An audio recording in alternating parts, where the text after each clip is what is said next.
In this video, we're going to be comparing two superpowers of the SkyTeam alliance in Air France and KLM. As part of the video, we'll take a deep look at the onboard seating, the food, the entertainment, and those little extras on the sides. Without further ado, let's get into it. First up, let's talk that all-important first airport touchpoint with any airline, and that's the check-in. I've had a number of experiences with Air France recently, both in France and across the UK, and with thanks to the Sky Priority Lane, the experience has been incredibly seamless. As for KLM, their operation just here in Seoul, South Korea, again, Sky Priority Lane in operation. Experience really nice and seamless, both airlines using lots of technology as part of their check-in process. Top marks to both of them on this front. Beyond that check-in experience, of course, you could be wanting to head to a fantastic lounge. Could be comparing both airlines' global flagship lounge. As part of this video, let's first jump in and take a look at Air France. At Paris's Charles de Gaulle, I thought it was a wonderful lounge experience with them, packed full of some really yummy food and also drink offerings. As part of their flagship lounge, they do have a number of areas where you can jump up and help yourself to a range of different food options. On that day that I was filming, they were actually slightly between the breakfast and lunch offerings, but with that being the case, there were still some really decent offerings on show. Now, of course, beyond the food front, the all-important front, of course, with Air France, and France being one of the world's biggest exporters of wine, was going to be exactly how things were like on the wine front. Don't worry, we'll cover that off a little bit later. As for the lounge itself, wonderfully modern. I loved these bright decors, and it had some wonderful views back out onto the runways as well. As you'd expect for a lounge of this size, it did indeed have a business centre. I was particularly impressed by their desk setup. If I was looking to get some work done, or maybe even some YouTube editing during that time, you'd have absolutely no issue there. Did mention a little bit earlier on that there were a number of food stations as part of the lounge setup. These were one of the smaller outstations, you could say, where you could grab some food, and of course it was then time to jump into the wine and see exactly what that experience was going to be like in the lounge itself. Beyond some of the general seating areas, they also had a relaxation area as well, which is exactly where we'll head just here. I was impressed with it. Actually had a range of different more reclined seating options and also plenty of charging. For now, let's give that wine a go and see what it's like. So, we're in the relaxation area. The moment of truth has arrived. Let's see. Cheers.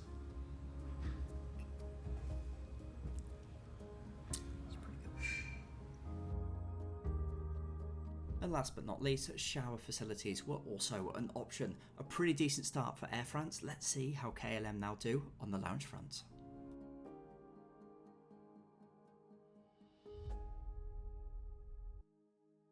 To keep things fair, we're going to be looking at one of KLM's flagship crown lounges out of Schiphol. The lounge itself was absolutely huge. Frankly, I've never seen anything like it. It had a plethora of various different seating areas, as you'd expect. I particularly liked, however, some of the more unique features. This bar area echoing something, no doubt, that you'd see just down the road in Amsterdam. I thought it was fantastic. On the food and drinks front, this is where they absolutely excelled. They had a number of different areas you could go for, both in terms of the casual buffet, just quick grab and go, ever so important, of course, as part of an airport. However, upstairs, as part of the lounge, as you then ascended the escalator, they had a full restaurant up here called Blue. It wouldn't have looked out of place on some sort of swanky West London or indeed Amsterdam high street. Thought it looked absolutely fantastic. As part of this upper floor, they also had an incredibly attractive bar and even roof terrace. As part of the lounge, they also had showers and sleeping facilities. When it comes to top dog on the lounge front between KLM and Air France, for me, the points go to KLM. Alrighty, so let's jump on board and see exactly what life is like in the all-important seats. As part of both airlines, we're going to be taking a look at their absolute most up-to-date business class seats. So let's jump on board and see what it's like with Air France. Overall, I was impressed. I thought this new seating design looked really nice and fresh. Real touches of quality as well around the cabin. I loved all of the surrounds just being leather. I think all of the touch points were of quality as well, particularly like some of the little touches, the branding on the seats, etc. In terms of comfort, yeah, the seats were nice and comfortable as well. One aspect that I really look at these days when it comes to business class seats is how big is the footwell. That will indicate actually how much room you have when the seat goes into bed mode, which we'll check out as part of a bit of a later moment in the review. For now, I thought it was decent. There were some slippers and also a blanket and a pillow awaiting for me at the seat when I jumped on board this particular flight. In terms of storage in the seat, no issues just here. Nice storage area just behind you, vanity you could say, with the mirror, some additional charging options just there. In addition to that, the headset for the entertainment screen and also a bottle of water. Another aspect that I liked was the fact that the seat controls were in very easy reach. These were just down the side of the seat. On this particular occasion, yeah, they looked a little bit grubby, but we won't take that as gospel right the way through the Air France fleet. Just down to the side, a universal power adapter, which was nice to see, and then also an additional USB connector there. And finally, the operation for closing the suite door was down to the side. Once shut, was nice and private. Overall, a good start from Air France. Let's see what life is like aboard KLM. In summary, an incredibly impressive new cabin with them. I actually preferred it over Air France. It didn't look quite as swanky. I didn't like the colour palette as much, but sat in the seat, there was just something about it that was better. For me personally, couldn't quite put my finger on it. Could have just been the fact that it was just a couple more years down the line in terms of its design, but everything was so nicely in beautiful reach. I actually mentioned when I reviewed this seat, it was almost like it had been perhaps German designed. Everything was just so functional. Everything was exactly in the place where you'd expect it. Loads of storage as part of this seat, a little bit more actually than with Air France. Had features which we'll check out in a moment, such as wireless charging, for example.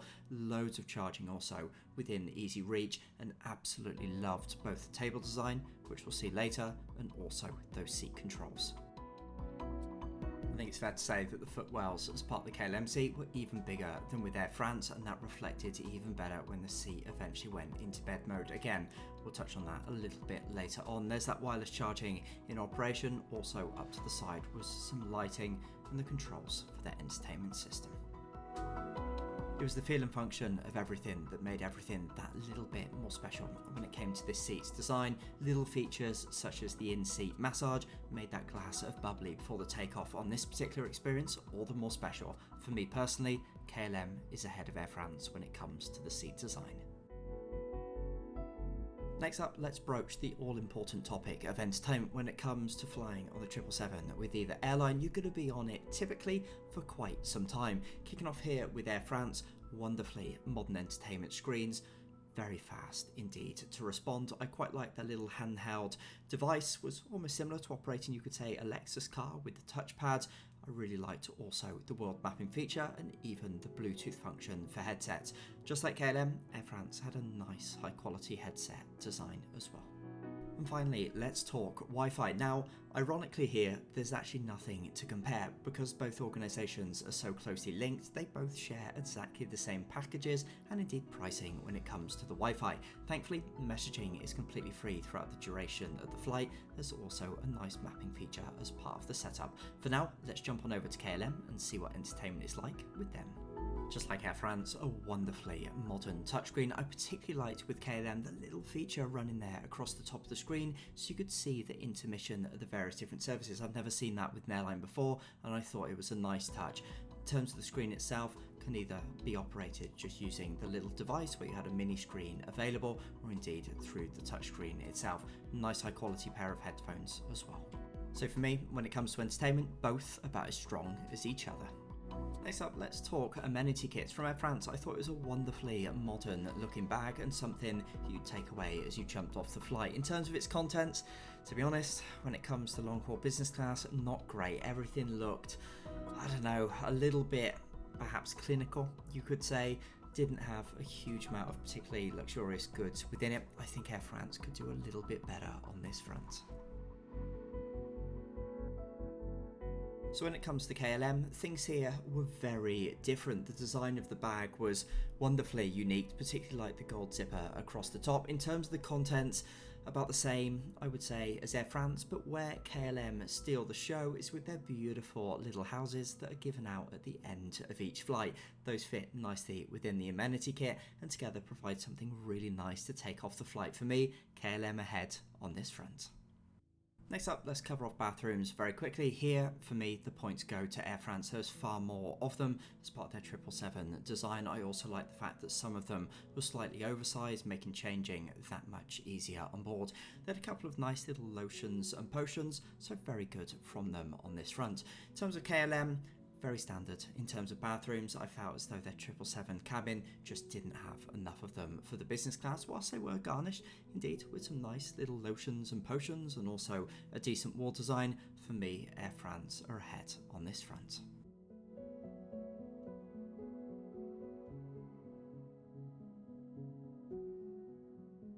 One of the most important topics for any long-haul flight is, of course, going to be the food and the beverages, an area where, frankly, Air France were absolutely streets ahead. I've never had such a large menu sat in a business class cabin.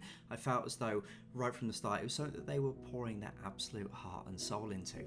As part of the lunch service on that afternoon, there were no fewer than 6 courses offered. I thought this was incredible. There was also 4 different choices for the main meal.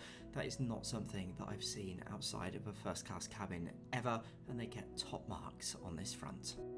On the wine front, as you'd expect, very strong indeed, and we'll cover off some of those a little bit later on, particularly like the picture of each of the labels and a nice write-up for each one individually.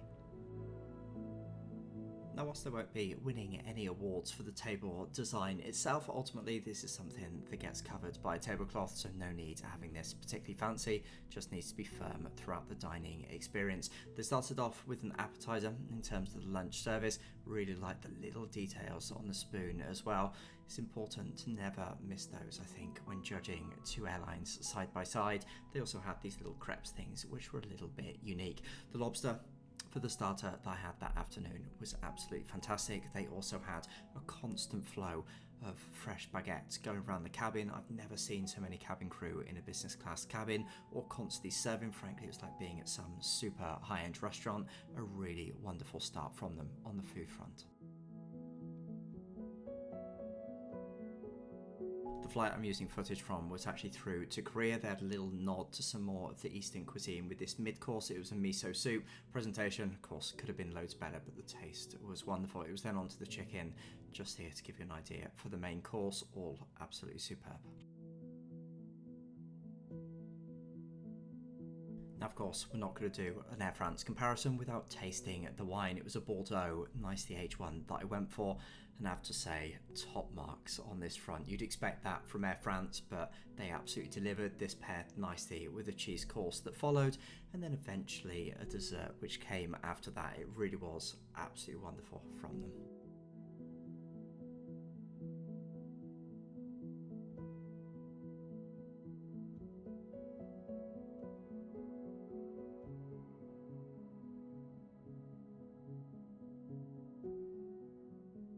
And after a wonderful night's rest, it was then time to get into all things breakfast. On this front, I thought they were good, perhaps not quite as good as the lunch service, but with airlines you're always going to get a slightly more main and one slightly more secondary service. Nice warm croissants going around the cabin, and it ended off what was a fantastic business class dining experience with Air France. Let's jump on over and see what life is like then with KLM.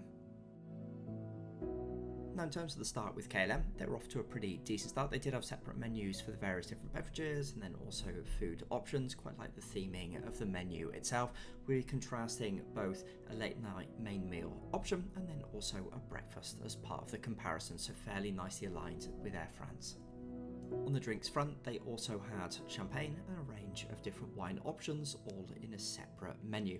In terms of the wine itself and indeed the drinks, I thought they were nicely presented on the menu. In terms of wine from the Netherlands, I would question this pick on this particular front, so I was keen to get in and see exactly what the wines would be like also with KLM. Now, where they became quite quickly undone, I must say, is that on the main meal option there was only 2 options available, with one being heavily recommended that evening, and unfortunately they ran out. It was then a chicken style of dish, which was, to be honest, a little bit premium economy-esque. To have just 2 options is vastly inferior to Air France, and that's one of the reasons why Air France is so well ahead. One area, however, that they did do well was those little details. I did particularly like that, and also the aperitif trolley coming around afterwards where I had a limoncello directly from it and also a chocolate selection. All in all, not too bad, but in terms of availability and choice, miles behind Air France.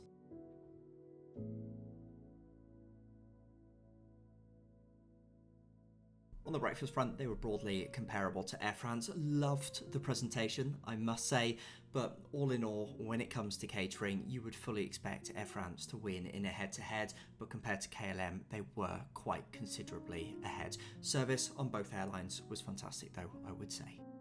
Alrighty, so next up, let's talk sleeping and bed quality. On Air France, the suite itself was wonderfully private with thanks to that large door. Feet space, I felt quite generous. In terms of the bed itself, a little bit behind KLM. I slept for 10.5 hours as part of the KLM bed, and that was really testament to just how comfortable it was. Air France, I would say a solid 7, 8 out of 10, particularly for that privacy, but overall, slightly less comfortable than KLM.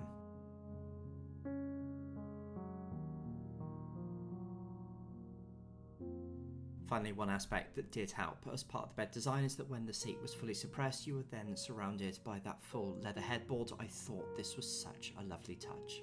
Alrighty, so with KLM, in terms of the bed, went fully flat, just like Air France. A little bit more room for the feet, so an initial thumbs up on that front. What made the bed more comfortable for me personally, however, I think was just due to the padding and how it felt. Ultimately, different preferences will always be slightly different. Love the fact though that some of that storage was in easy reach. I've never had so much space for feet as part of this sort of design of bed, and the privacy was top notch as well, again with thanks to that big door. In terms of the bedding experience with KLM, absolutely fantastic.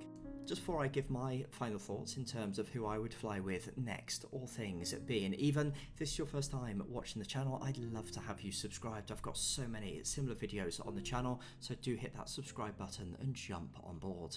In terms of my final verdict, might be perhaps a little bit surprising, but for me personally, it would be KLM. Yes, they were further behind on the catering front, but there was just something about that seat design I couldn't get away from. Would absolutely love to hear all of your thoughts down in the comments below, particularly if you've had first-hand experience with either airline. Otherwise, all that's left for me to say is to thank you so much for watching today's comparison review. Loads more similar content upcoming on the channel. I'll see you on another one real soon.